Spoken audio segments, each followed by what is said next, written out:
말씀.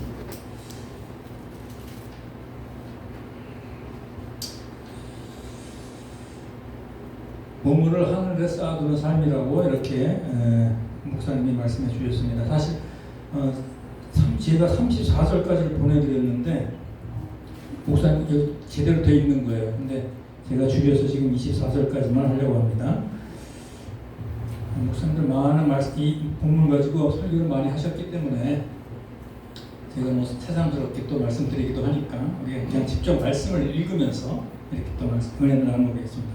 우리 19절 같이 한번 읽어보시죠. 19절 시작. 너희를 위하여 보물을 땅에 쌓아두지 말라. 거기는 종과 동록이 해하며 도둑이 구멍을 뚫고 도둑질하느니라. 보물을 땅에 쌓아두지 말라 그랬습니다. 보물을 한마디로 말하면 여러 가지로 생각할 수 있겠지만 돈이라고 쉽게 생각할 수 있겠죠. 돈을 땅에 쌓아두지 말라 이렇게 말씀하십니다. 이 말은 뭐 돈이 악한 것이니까 저축하지 말라 이런 얘기가 아니죠.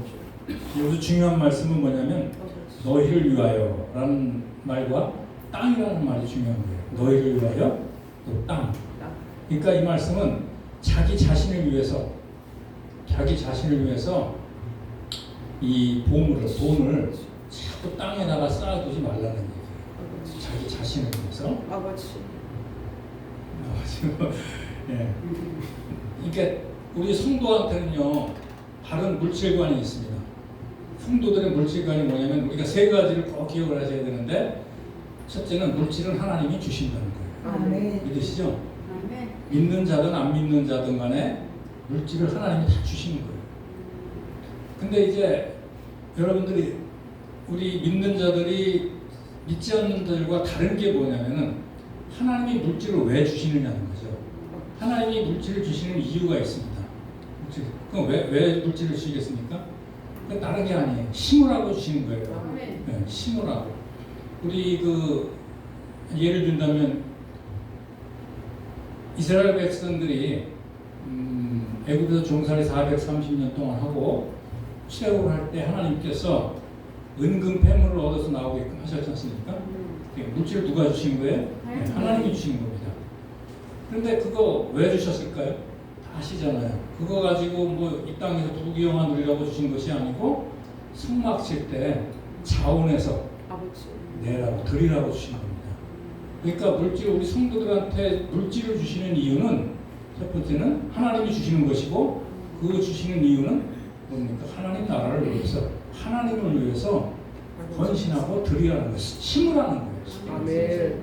이게 흐트러지면 세상 사람들과 똑같은 물질관을 가지게 되는 것입니다. 그러면 그렇게 심으면 어떻게 되느냐? 하나님은 더하여 주시는 것이죠. 심지도 않는데 더하시는 하나님은 아니십니다. 심었을 때 우리가. 그러니까 우리 성도들 그리스도의 물질과는 세 가지를 생각하시면 돼요. 물질은 하나님이 주신다. 두 번째, 주시는 이유가 있다. 심으라고 주신다. 세 번째는 뭡니까? 심으면 더하여 주신다. 이걸 우리가 잊지 마셔야 됩니다. 이게 바로 성도의 바른 물질관인데 우리가 이 땅에 살면서 이런 물질관하고는 전혀 상관없이 그냥 자기를 위해서 저축하고 땅에 쌓아두려고 하지 말라는 얘기예요. 지금 믿으십니까? 네. 이게 땅에 쌓아두지 말라는 얘기예요. 바른 물질관을 가지고 살아라 이 말씀을 하십니다.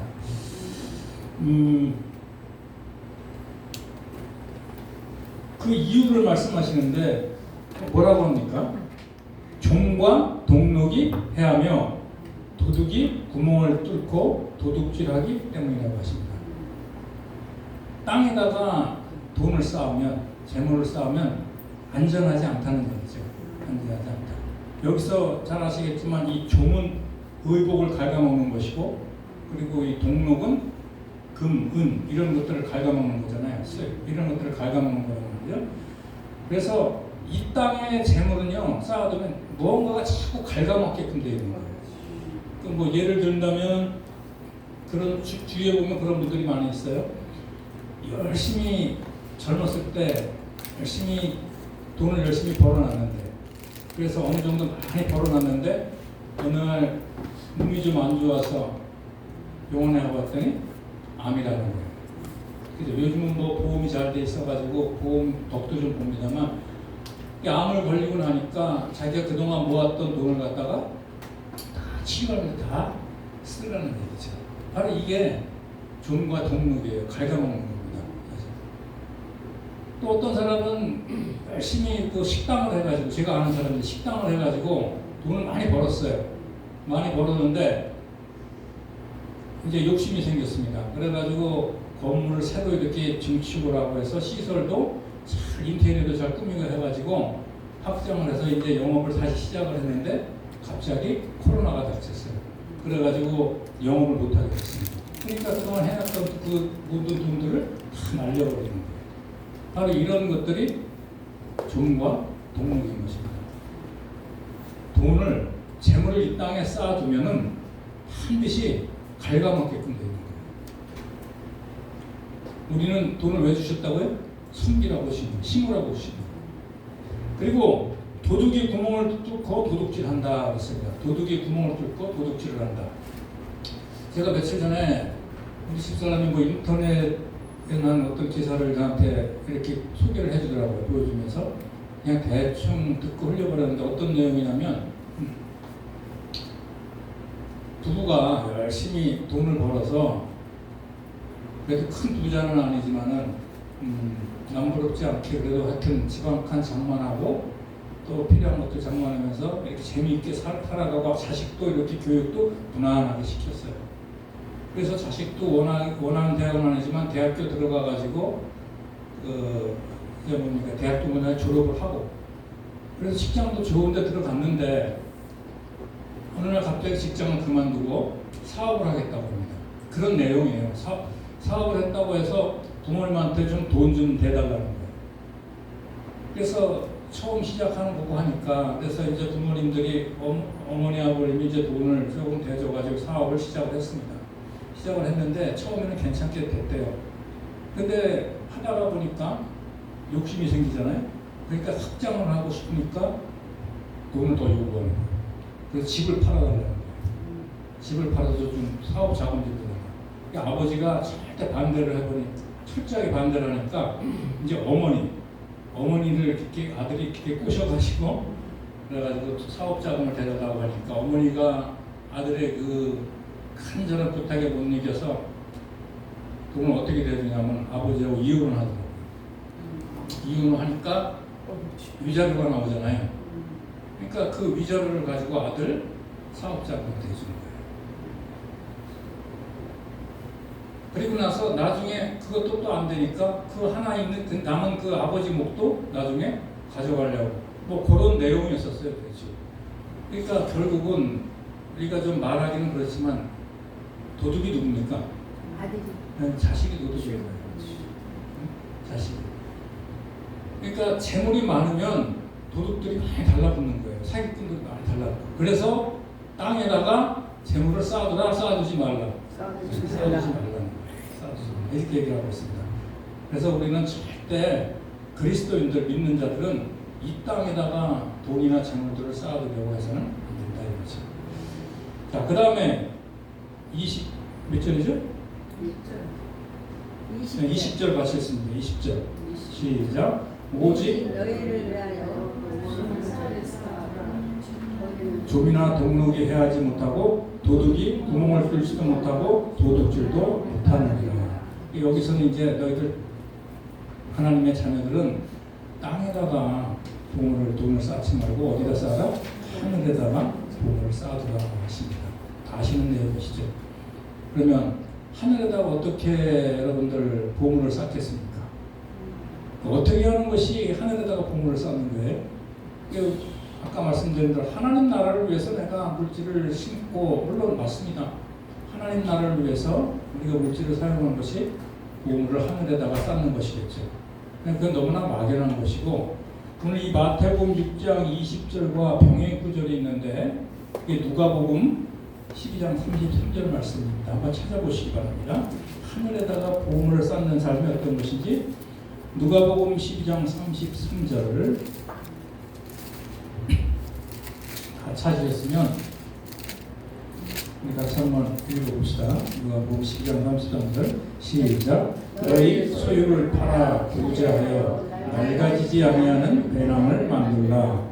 곧 하늘에 둔 바 다함이 없는 보물이니 거기는 도둑도 가까이 하는 일이 없고 좀도 먹는 일이 없느니라. 그러니까 누가복음 12장 33절에서는 뭐라고 하냐면 내 소유를 팔아서 가난한 자들을 돕는 것, 부지하는 것이 하늘에다가 보물을 쌓아두는 거라고 아주 명시를 하고 있어요. 마태복음에서 그런 말씀, 그냥 하늘에 보물을 쌓아두라고 했지만 병행 구절인 누가복음 12장 33절에서는 가난한 자들을 돕는 것이 보물을 하늘에 쌓아두는 것이다. 이렇게 말씀하고 있습니다. 왜 보물을 그러면 하늘에다가 쌓아둬야 되는가? 일단은 안전하기 때문에. 거기는 뭐라고 해요? 지금 좀이나 동록이 헤아지 못하며 도둑이 구멍을 뚫지도 못하고 도둑질도 못합니다. 일단 하늘에 쌓아두면 안전하기 때문이고, 두 번째 아주 중요한 이유가 있는데 그것이 21절 말씀입니다. 21절 같이 읽어보시죠. 시작. 내 보물이 있는 그곳에 내 마음도 있느니라. 이게 우리말 성경에는 지금 이렇게 되어 있지만요, 헬라어 원문에는 어떻게 되어 있냐면 이 앞에 가르라고 하는 왜냐함이라는 단어가 있어요. 그러니까 어떻게 되냐면 오직 너희를 위하여 보물을 하늘에 쌓아두어라. 왜냐하면 내 보물이 있는 곳에 내 마음이 있기 때문이다. 이렇게 원문에는 이렇게 되어 있어요. 이게 무슨 말이겠습니까? 그러니까 가난한 자들을 위해서 돈을 쓰게 되면은 돈이 가는 곳에 내 돈이 가난한 자들을 위해서 돕는데 돈이 가면 내 마음은 어디 있는 거예요? 하늘에 있는 거예요. 하늘에 있는 거죠. 그렇지 않고 나를 위해서 먹고 마시고 즐기는 데 위해서 내 돈이 가면, 내 돈을 쓰게 되면 그 마음이 어디 있는 것입니까? 땅에 있는 것이라는 거예요. 땅에 있는 것. 성경은 분명히 이렇게 말씀하고 있어요. 중간지대는 없습니다. 예를 들어서 어떤 사람이 제 마음은 오직 하나님 나라에 있습니다. 저는 보물을 하늘에 쌓고 있습니다. 이렇게 얘기를 하는데, 이렇게 얘기를 하면 하나님이 어떻게 물으시냐면요. 그래? 너 그럼 지금 내 주변에 있는 가난한 사람들을 얼마나 돕고 있냐? 어려운 목회자들, 어려운 선교자들을 얼마나 돕고 있냐? 이렇게 물어보시더라고요. 하나님. 그러면 그때 저는 그런 일 잘 안 하고 사는데요. 그러면 우리 하나님 뭐라고 결론을 주시느냐? 너는 지금 보물을 땅에다가 쌓고 있는 자지 하늘에다가 쌓고 있는 자가 아니다. 이렇게 결론을 짓는 거예요. 반면에 나는 보물을 하늘에 쌓습니다. 이런 얘기 안 해도 자꾸 가난한 자한테 마음이 가고 관심이 가고 그들이 보이고 그래서 그들을 돕고 그들을 숨기고 있다면 그런 얘기를 안 해도 보물을 하늘에다가 쌓고 있는 사람입니다. 그 마음이 하나님께 있고 하늘에 있는 자인 것입니다. 그것이. 그러니까 오늘 내 돈이 있는 곳에, 내 보물이 있는 곳에 내 마음도 있다라는 주님의 음성을 꼭 들으시기를 바랍니다. 아멘. 놓치지 마시고 하나님은 속지 않으실 겁니다. 그 다음에 22절 같이 읽어보시죠. 22절 시작. 눈은 몸의 등불이니 그러므로 내 눈이 성하면 온 몸이 밝을 것이요. 그랬어요. 눈은 몸의 등불이라고 했습니다. 무슨 말이냐면 이 말을 눈은 몸의 빛이다 이렇게 해석을 해서 상관이 없어요. 무슨 말이냐면 빛이 우리 눈을 통해서 들어오지 않습니까? 눈을 통해서 들어오서 몸 안에 들어와서 사물을 보게 되는 거잖아요. 그러니까 눈은 몸의 등불이요 빛인 거예요. 근데 그러므로 내 눈이 성하면 그랬습니다. 내 눈이 성하면, 저와 여러분들 눈이 성하면, 이게 성하다라는 말이 헬라어로 하플로스라는 말인데 무슨 뜻이냐면 순결하다 혹은 건강하다 이런 뜻을 갖고 있어요. 그러니까 내 눈이 순결하면 혹은 순전하면 혹은 건강하면 이런 뜻이에요. 여러분 눈이 순결하고 건강하면 뭐가 보이는지 아세요? 앞에 있는 본문하고 다 연결이 되는 거예요. 가난한 자들이 보는 거예요. 눈이 순결하고 신전하고 눈이 영적으로 건강. 여기 시력이 좋다는 얘기가 아니잖아요. 영적으로 건강하고 순결하면 가난한 자들이 보이게끔 돼요. 하나님이 보시는 자들이 보이게끔 되어 있는 거예요. 어려운 목회자가 보이고요. 어려운 선교사들이 보이게끔 돼요.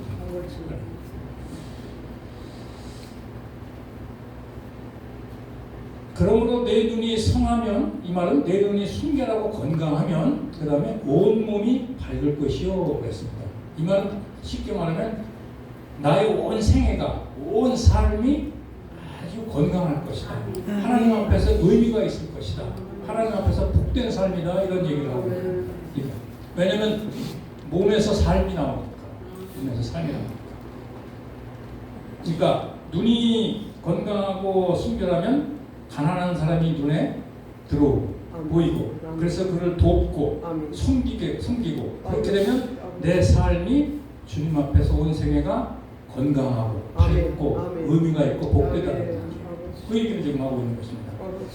누가 그렇게 살았냐면 욥이 그렇게 살았어요. 시간이 조금 가다가 찾아봅시다. 우리 저와 여러분들이 은혜를 받게 욥기 31장 16절에서 22절. 욥기 31장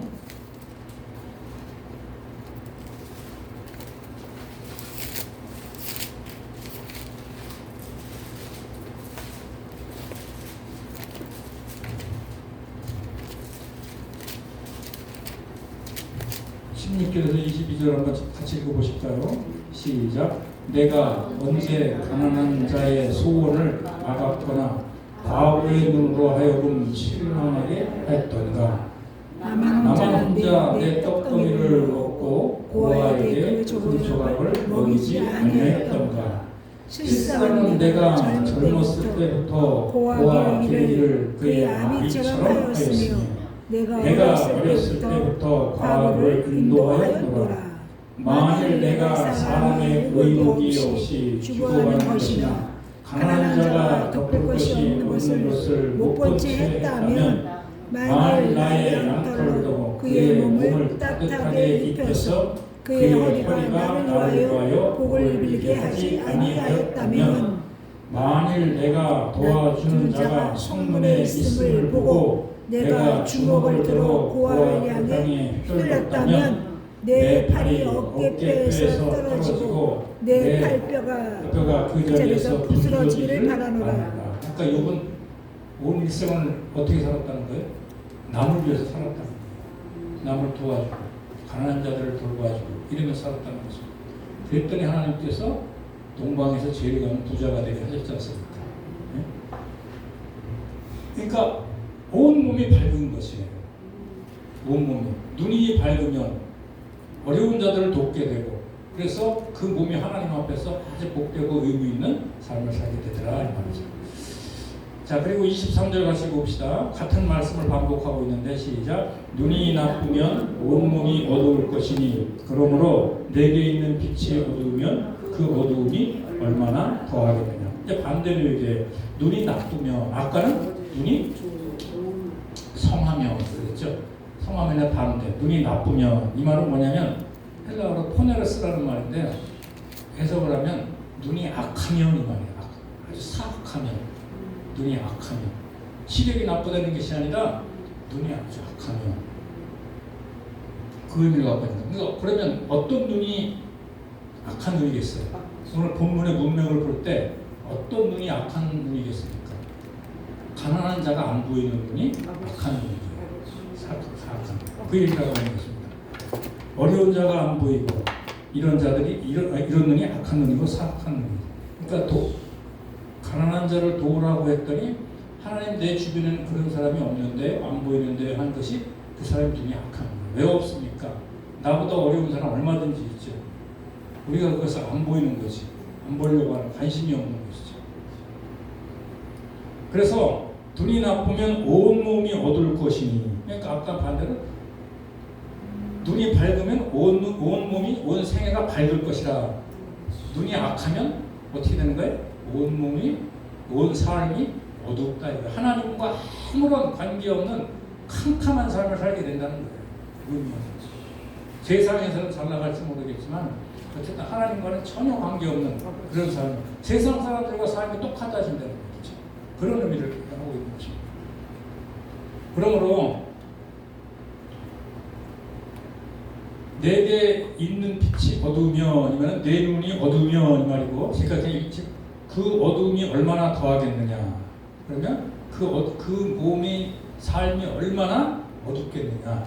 그런 얘기겠죠. 자, 그래서 오늘 대충 정리를 하면 여러분의 눈이 밝으면, 건강하면, 그 말은 그다음에 순결하면, 또 그 말 다른 말은 하나님의 눈을 갖게 되면, 하나님의 뜻이 되면 여러분의 온 몸이, 삶이 밝아진다. 아멘. 의미가 있어진다. 복되다 이 말이고, 눈이 나쁘면, 눈이 악하면, 사악하면 반대로 여러분의 삶은, 저와 여러분의 삶은 아주 어두워지고 사악해진다. 이런 얘기를 하고 있는 것이죠. 그래서 저와 여러분의 눈이 건강한 눈, 선한 눈, 이런 눈이 되기를 주님의 이름으로 축복합니다. 아멘. 마지막으로 하나만 결론을 내고 왔습니다. 그 결론이 24절이에요. 자, 24절 같이 읽습니다. 시작. 한 사람이 두 주인을 섬기지 못할 것이니 혹 이를 미워하고 저를 사랑하거나 혹 이를 중히 여기고 저를 경히 여김이라. 너희가 하나님과 재물을 겸하여 섬기지 못하느니라. 자, 우리가 하늘에 이제 보화를 쌓으라고 했는데, 그럼 어떻게 하면 보화를 쌓을 수 있을 것인가? 여기에 대한 결론을 말씀해 주는 것이 24절 말씀입니다. 자, 먼저 결론부터 얘기하면 내 주인이 누구인가를 확실히 하라는 거예요. 아멘. 주인을 확실히 하지만 우리는 하늘에다가 보화를 쌓을 수 없어요. 보시죠. 한 사람이 두 주인을 섬기지 못할 것이니 그랬어요. 여기서 섬기다라는 말은 저와 여러분이 잘 아시는 대로 둘러쓰라는 말 아시죠? 종, 노예.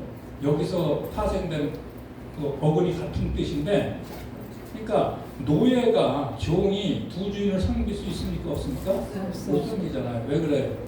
주인은 노예한테 아주 일방적이고 절대적인 순종을 요구하기 때문에 한 노예가 두 주인을 섬길 수 없는 거예요.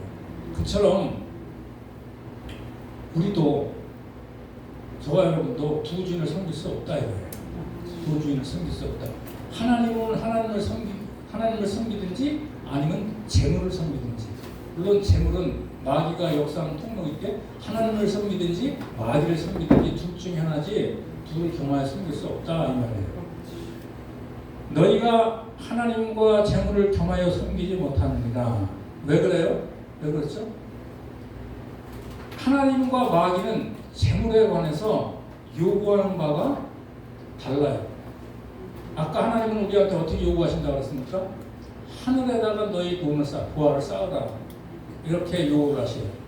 그런데 마귀는 이 땅이다. 땅에다가 쌓아라. 너 인생 그렇게 살래? 이렇게 살다가 춤칠래? 너 평생 20평에서 살아? 40평으로 가야 될 거 아니야? 돈이 있어야 될 거 아니야? 응? 이렇게 요구한단 말이에요.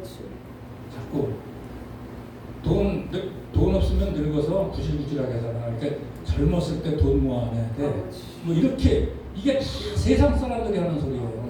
여러분들이요. 하나님은 뭐라고요? 내 형편이 어쨌든 어디다 쌓아라? 하늘에다 쌓아라. 아멘. 하늘에 쌓으라는 것 중에서 가장 얘기를 할 수 있겠지만, 오늘 주시는 말씀은 뭐예요? 가난한 자를 도우라는 거예요. 어려운 자를 도우라. 이 말씀을 주시는 것입니다. 그러므로 결론을 냅니다. 저와 여러분이 보물을 하늘에 쌓고 살려면, 아까 말씀 처음부터 두 주인을 섬겨서는 안 돼요. 주인이 누구인가를 확실히 정해야 돼요. 아멘. 내 주인이 하나님이시냐, 내 주인이 마귀냐, 이걸 확정하셔야지. 이걸 확정하지 않는 사람은 이 땅에다가 재물을 쌓을 수밖에 없는 거예요. 하늘에다 절대 보물을 못 쌓는 거예요. 하나님이 주인인 것을 인정하고 확정을 할 때 비로소 우리는 하나님의 뜻대로 재물을 사용할 수 있고 다른 물질관을 가지고 살아갈 수 있는 거예요. 오늘 그 말씀을 갖고 있는 것입니다. 그래서 우리 주님은 저와 여러분이, 하나님의 자녀가 보물을 하늘에서 쌓기를 원하십니다. 아멘. 건강한 눈을 갖기를 원하십니다. 아멘. 가난한 자를 돕기를 원하십니다. 또 그래서 여러분의 생애가 밝기를 원하세요. 아멘. 그러기 위해서는, 그렇게 살아내기 위해서는 오늘 결론이 뭐예요? 주인을 분명히 확정하라. 아멘. 누구로 확정해요? 하나님으로 주인을 아멘. 확정하라. 아멘. 이런 축복이 저와 여러분에게 있기를 주님의 이름으로 축원합니다. 아멘.